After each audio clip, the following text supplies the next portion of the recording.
Alrighty, so today we are going to finish the review of match week number 17, and I think this is the first time in a very long time in terms of part 2 of a review where I don't even have to change boards. There's only 4 more games left to talk about, so since I usually do 4 games by a board, and since there's 4 games, it means that all the games are basically on there for me to talk about. But that being said, let us actually get into the first of 4 games. And I was actually thinking about not even doing timestamp because I don't think this video is going to be relatively long, but I'll still just do it just for the sake of it. And that, of course, is LAFC versus FC Dallas. And I gotta say, it took a while for LAFC to finally got that breakthrough. They were definitely knocking on the door all game long against Dallas. And to Dallas' credit, they did a good job at least keeping this 0-0 as long as possible, mainly because Martin Paz was definitely playing one of his best game in this one. But ultimately, quality of LAFC shown, and Denise Bawanga is inevitable. Now, in the first half, unsurprisingly, LAFC was on the front foot. They were pushing for the opener. Pass would deny Bawanga from close before Bogusz would pose it just wide from close range. The shots were already 5-0 for LAFC up to that point. Musa then had Dallas for a shot, but he puts it high from long range before Pass denied Bawanga from close. Bogusz then hits it right to Pass, and then Pass would deny Bogusz on a knuckler of a shot. And again, it's been all LAFC up at this point. But the question is, can they show that clinical finishing and solve Paz? Because, again, looks like Martin Paz is at it again in this one. I mean, it hasn't really been a good season for Martin Paz. I think it's been a pretty down season for him. And the same goes for the defense for this Dallas team. But, he was definitely at it in this game. And he had to against a really good LAFC team. Tillman then missed wide despite being wide open in the back post. So yeah, that's one that Timothy Tillman would love to have back. He hasn't scored in a while now, Timothy Tillman, so he's definitely looking to try to get back on the score sheet. But we do head to halftime with the score line at 0-0 heading into the second half. In the second half, Ariola hits one right to Lloris, and then Musa puts it wide from long range. And I thought Dallas actually got off to a better start in the beginning of the second half. It wouldn't last long though, because Bawanga would then hits it high from close, and then Chanel would hits one right to pass. Bawanga then hits it high from close range, and again, it just feels like at this point, is it one of those games where LAFC, we've seen this before at times where they're the more dominant side, especially playing at home, they just can't finish in this one. On the other end, Farfan would hits it high on the free kick. Oh, oops! I think I've accidentally just wrote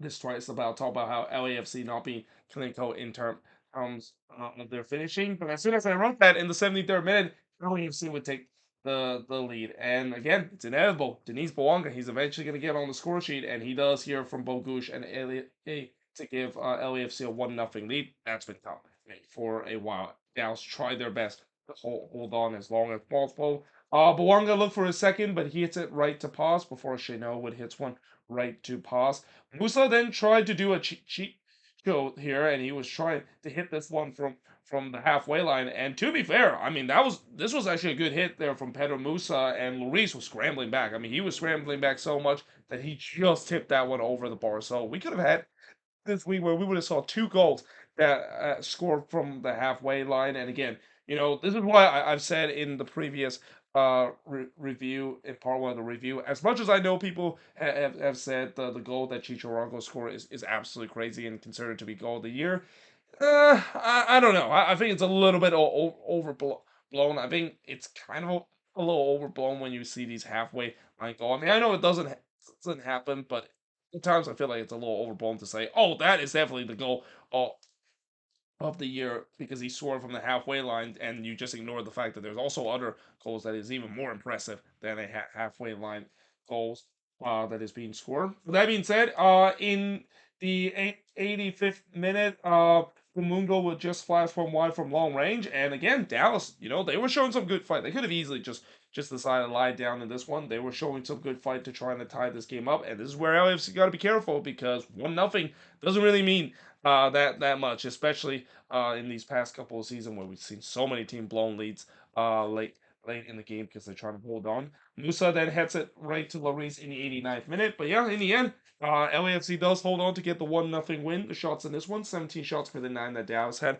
3 shots on goal compared to the 10 that LAFC had, 4 shots off target for the 5 that Dallas had, Free shots off the block were the one that Dallas had, and possession-wise, 50% for both of these teams as LAFC extend their winning streak to 5 games and also extend their streak of 5 consecutive games without giving up a goal. This team has now gone almost 500 minutes without giving up a goal, and as I said before, this team is definitely back, and this is a team that if you're the rest of the Western Conference, except maybe for RSL in some sense, yeah, this is not good news. The LAFC started to be being back at their best and are looking like a team as of now to be the team to beat in the Western Conference along with RSL. Now, moving on in the next match is the Timbers and the Houston Dynamo, and well, this was kind of a bit of a frustrating game for the Portland Timbers because yeah, they probably could have won this game. And another issue for the Timbers in this game, they're back conceding multiple goals. I mean, remember how there was a stretch where they had 10 straight games where they conceded multiple goals? And it doesn't help they conceded one straight away in this game as 8 minutes in. Kowalczyk would score from Bartlow to give the Dynamo a 1-0 lead. That was also the first shot of the game as well. So yeah, not great moment there for the Timbers, but definitely a great moment for the Dynamo getting off to a dream start on the road. Mosquera then looked to answer, but he missed high there. We then go for a period where not much really happened. Neither of these teams creating too much chances. Rodriguez then completely fluffed his lines from close range. But in the 37th minute, Felipe Mora picks up the slack as he scored here from Rodriguez and Evander to tied the game up at 1 apiece, and that was the bread and butter play for the Portland Timbers because we know their bread and butter is counterattacking soccer, and that is a perfect counterattack, a very Portland Timber-like kind of counterattack, kind of play that led to a goal, and yeah, that ties the game up at 1 apiece. Zubric looked to try to get the lead, but he was denied by Tarbell. The momentum was definitely with the Timbers as they were pushing for another. By the way, I'm surprised Steve Clark didn't play in this one. I was assuming he would be ready to play against his former team, but I guess maybe the Dynamo saw what Tarbell has done in the last game, which he single-handedly stole all 3 points for the Dynamo in the last game against Colorado. That hey, why not give him another start? He wasn't as stonewall as he was in the last game against the Rapids, Andrew Tarbell. But that being said, we do head to halftime with the score tied up at 1 apiece, and in the second half, just like the first half, Houston waited no time to score a goal coming out of the locker room as Coco Carrasquilla would score from Herrera to give the Dynamo the lead back in this one. I'm kind of surprised I have not seen this combination more often, or not, between Carrasquilla and Herrera, two of the best playmaker and certainly goal scorer of this Dynamo team this season.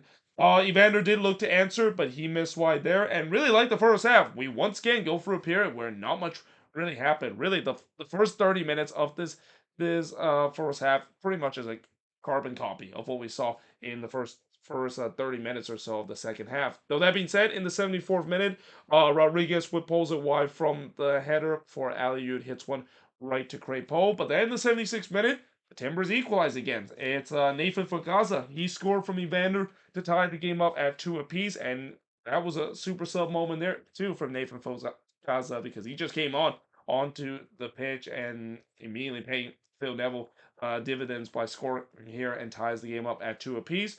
But that lead looked like it was short-lived because Kowalczyk on the other end would put the ball into the back net. The problem was they did go to VAR to see whether or not if there was an offside on the development play.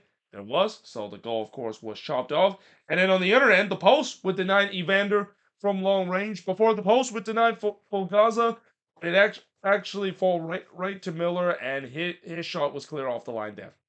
Yeah, that's when I knew I immediately wrote the Timbers are getting blue ball in this game because when that happens, it's not your night when it comes to finishing. I mean, to be fair, yes, the Timbers did finish some of their chances. I mean, they did finish a couple of chances and score 2 goals, but man, late in this game, you gotta say there's got to be a lot of what ifs if they would have scored, especially just the post. We're not their friends in this game late in this one.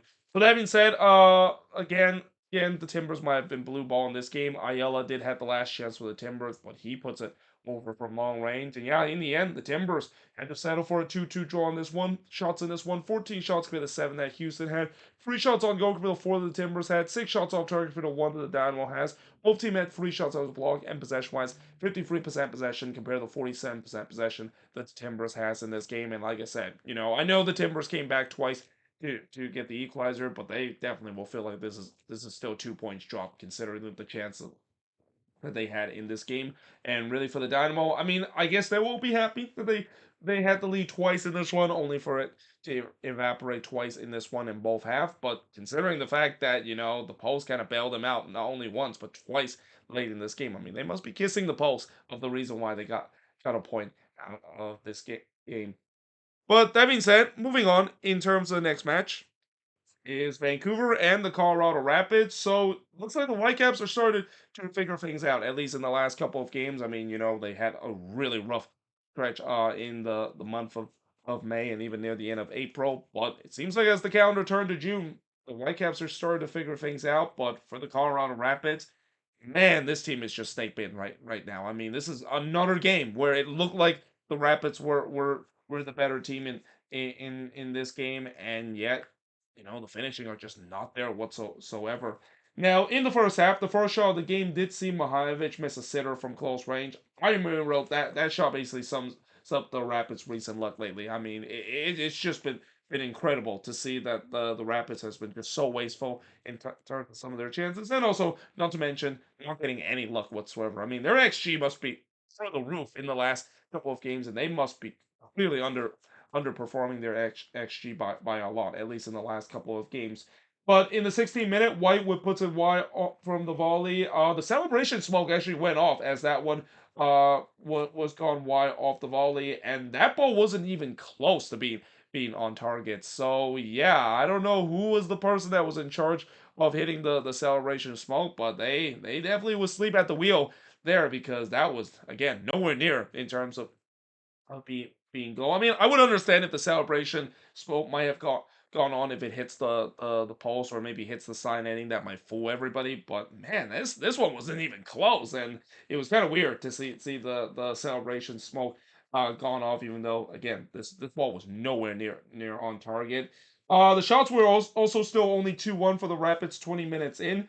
Then it looked like the Rapids got a penalty, but then they go to VAR to see whether or not if Laborda did not foul Cabral in the box, and VAR says that is the case, and I think it's the right call because I think Cabral kind of trying to draw that challenge. We have seen before where maybe players not only trying to dive to win a penalty, but maybe they try to jump into a defender, maybe trying to draw the penalty, and I think that's even a more clever way than just diving in to draw a penalty. In fact, I feel like that's more of a creative way compared to just diving in the box because whenever you see defender dive to win a penalty, that's got to be very frustrating. And also that same defender or the same attacker that dive for the penalty, they're gonna get a knock from the disciplinary committee about an embellishment fly, as the league is definitely cracking down on those dives that we see this season and also in previous season as well.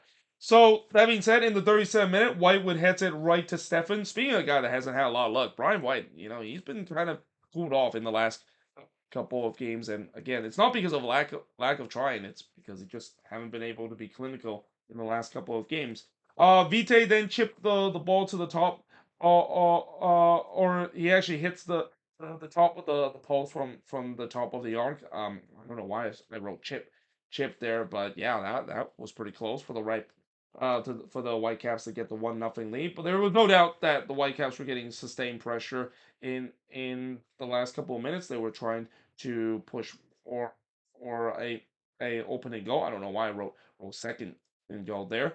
But Takioka then denied Cabral as he was in on goal there in the 4th minute of stoppage time. Again, that just kind of sums up Cabral in terms of not only his season, but really his MLS career. He done a really good job in turning his game himself in a good spot. Well, he just couldn't finish. So we do head to halftime, scoreless between both of these teams. In the second half, the Whitecaps we get the lead immediately as in the 46th minute, Sebastian Berhalter would score from goal and Ahmed to give the Whitecaps a 1-0 lead. That lead would be short-lived though, because just 4 minutes later, Mihajlovic makes up for his bad miss that he had in the 8th minute from Fernandez to tie the game up at one apiece. But then on the other end, Pico would pose it just wide from close range, and all of a sudden, this game kind of become a bit back and forth. It wasn't really that much, at least in the first half, but some end-to-end action at least to kick off in the beginning of the second half. White then missed a sitter in the front post, just continued to sums up his luck in front of goal, which is pretty much almost non-existent in the last couple of games. And then goal missed wide, despite the fact that Stefan almost did a Galesa here. He tried to be cute here, trying to play out of the back, and was immediately pressured, almost lost it, and in that pressure, he kicked that one straight to goal, and then goal tried to chip it over Stefan's head. Didn't quite work out. But yeah, that is one that Stefan got away with one, and it's another reason for me to explain to all the goalkeepers in MLS, stop being cute and stop playing out of the back when you know the dangerous is coming. Like if you see the danger is coming, just pick it up out of the way, or better yet, just don't play out of the back. Just take the ball upfield, because more times than not, when you try to play out of the back and when you try to be cute, and unless you're a sweeper keeper like Manuel Neuer, it's not gonna work so well for you whatsoever, goalkeepers out there.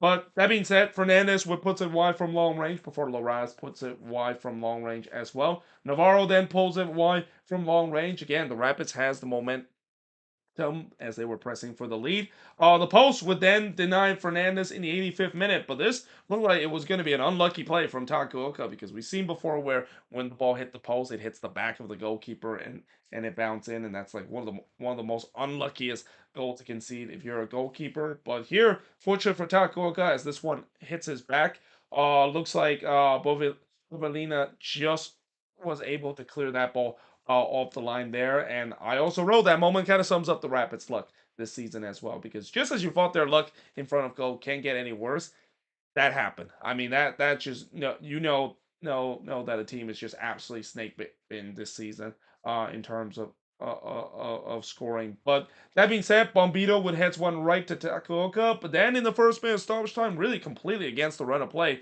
Demir Krylak would score from goal to give the Whitecaps the lead and pretty much won the game for the Whitecaps. Now, there was a question whether or not if Krylak was in an offside position when he struck this.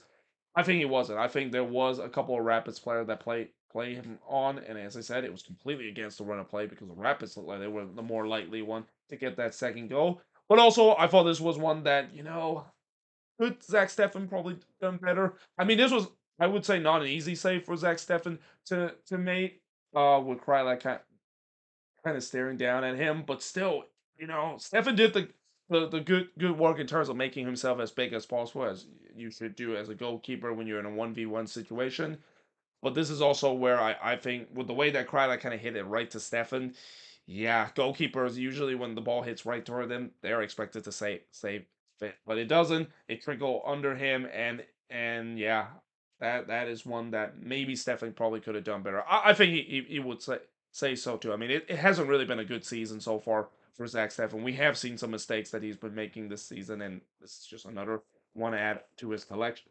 Unfortunate collection. So yeah, that made it 2-1, and that would be the final score of this game. The shots in this one, 14 shots with 11 that the Rapids had. 3 shots on goal for both of these teams. 5 shots off target for both of these teams. 2 shots that is blocked for both of these teams. And possession-wise, 51% or 55% possession compared to 45% possession that the Rapids has in this game. And that, yeah, again, the Rapids, throughout this winless run that they had, I know it hasn't been great, but man, they've been more unlucky, I think, in this winless run than they are. They've kind of started to fall off the cliff, and reality is started to set in this team. But for the Whitecaps, like I said, it was a rough May for them. They went through a really rough patch under Vandy Sertini during that month, but now feels like they're starting picking things up, and we'll see whether or not if they can get themselves back up in the Western Conference standing like they did early this season. And then finally, moving on into the last game on this board is Atlanta versus Charlotte FC. So I already made a video talking about how this ends up to be Gonzalo Pineda final game for Atlanta United, because about 24 hours after this game is finished, Atlanta basically announced that Gonzalo Pineda is no longer the head coach of Atlanta United, and I think it kind of is a decision that you saw it coming, with the way that Atlanta, even though they pull off a massive upset in the middle of the week against the best team in the league in Inter Miami on the road, This was definitely a huge let down with the way that they're playing against another big rival in Charlotte FC at home, and they're trying to end that home losing streak, and they don't do it in this game whatsoever. So early on, it looked good for them. At least 2 minutes in, Lobjanidze would puts it high from close as that was the game first shot. I thought Lobjanidze had another good game. He's definitely been very confident after scoring those 2 goals against Miami in the middle of the week. Selena then denied Lobjanidze from close, and then Lobjanidze would post it wide from near post. So it was definitely the Saba show, at least early in this one. And it was also all Atlanta early in this one as they straight away were pressing to try to get the lead. Muyumba then puts it wide from close before Tiari would puts it high from long range, and Charlotte was just in deep. Like they just cannot not get out of their own half, and part of that is because they just keep turning the ball over and over again in the middle of the field. They just can't spring any attack whatsoever. Amada then puts one right to Kalina before the first shot of the game for Charlotte finally came in the 28th minute, and it saw Melenda hits one right to Cohen. By the way, Josh Cohen gets another star in this one, despite the fact that Brad Guzan was available in this one. I think Atlanta saw how impressive Josh Cohen was in the last game that he deserved to get another start.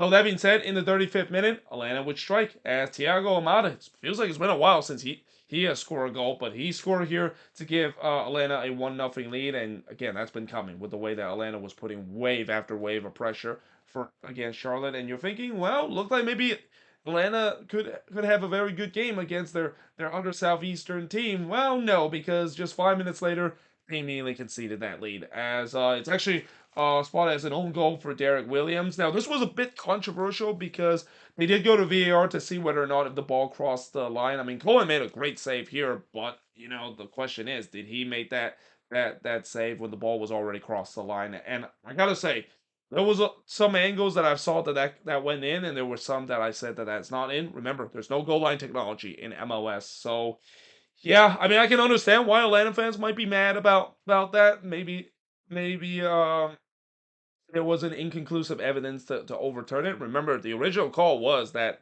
he Cohen was able to save that one off the line, but apparently VAR doesn't look at like feel like that was the case. So they overturned that. They found some conclusive evidence to say that the ball crossed the line. So yeah, that ties the game up at one apiece, and that would be the scoreline heading into the second half. And in the second half, Charlotte would actually take the lead in this one. In fact, I would like to say that this was kind of a game of two halves with the way that Atlanta dominated the first half, and then it almost like that goal that they conceded right before halftime really kind of broke them because in the 56th minute, Abada would score from Vargas to give Charlotte a 2-1 lead, and that was just terrible defending from Atlanta. I mean, this bad run, not only they have problem in terms of scoring, but their defense at times has been bad too. And here, I mean, just you cannot allow Abada that much space to shoot. I mean, I know Abada has got off to a slow start this season for Charlotte, but when you allow him that much space to shoot, yeah, he's going to take advantage of it. And yeah, Atlanta was punished because of that. And then Abada looked to try to score his second, but he puts it wide from close range. The momentum, of course, clearly has swung to Charlotte. They were pressing to try to get a third goal, and they do, as in the 68th minute, Abada would get his second goal of the game from Bronico and Urnan. By the way, Steve Kanjanosi said that was a goal from Ashley Westwood. I mean, again, this is not the first time I've seen Steve Cangelosi said the wrong name, and I understand that some of these local regional kind of broadcaster on Apple TV are not used to seeing every single team, and it's not easy to remember every name. But Steve Cangelosi, alongside with Danny Hickenbottom, are considered to be one of the top broadcast team in Apple TV. So yeah, that's not a great moment for Steve Cangelosi to kind of fumble that one, but he did correct himself in the end though, and that yeah, again, Abada gets the second goal, Charlotte gets their third, and then he was looking for a hat trick because why not? But he missed hide there in the 71st minute. Yakimakis then missed hide on the header. Then the 76th minute, Atlanta does pull within one as John De Silva would score from Fortune and Lobjanidze, and this was a banger of a goal there from John De Silva as well. But yeah, that pull within one for Atlanta. Amada looked to tie this one up, but he missed wide there. And really, as the time winds down, Atlanta was pushing hard to trying to get the equalizer. You can clearly see that Charlotte was started to kind of hang on for dear life, hoping that they get the big road win. And they do. In the end, Charlotte gets the big win in this one. They continue the misery of Atlanta United, of them now losing five straight home games for the first time in their club history. I mean, that pretty much just extended the worst losing streak in club history at home from 4 games in the last game to now being 5. Shots in this one, 18 shots for the 10 that Charlotte has. Both teams had 4 shots on goal, 8 shots off target for the 2 that Charlotte has. 3 shots that was blocked for the 6 that Atlanta has, and possession-wise, 60% possession compared to the 40% possession that Charlotte has in this game. So yeah, for Charlotte, definitely a great win for them, and a good bounce back win too, consider they lost in the middle of the week against the Red Bulls. But for Atlanta United, again, the good news coming out of this game is that at least the fans finally got their wish in terms of seeing Gonzalo Pineda was relieved of his duties. Though I think for some fans that's kind of half of their wish, because I'm pretty sure their full wish is hoping Pineda and Bocanegra would be ousted. And as I mentioned earlier in the video, talk about the firing of Gonzalo Pineda. Only he was fired today and not Bocanegra. And it'll be interesting to see how Atlanta is going to do, especially now under interim head coach Rob Valentino. They did very well last time when Rob Valentino was the interim head coach, and we'll see whether or not if that's going to be the case again. And they have to, because if they want to get themselves back to playoff contention, they really need to go on a bit of a run now that they might take advantage of the new interim head coach boost. But there you have it. That is pretty much it in terms of looking at all of these games from match week number 17. As always, let me know in the comments below what do you think of these games on this board. But yeah, hope you guys enjoyed this video. If you do, make sure you guys like, smash the subscribe button, and yeah, I of course will see you guys next time.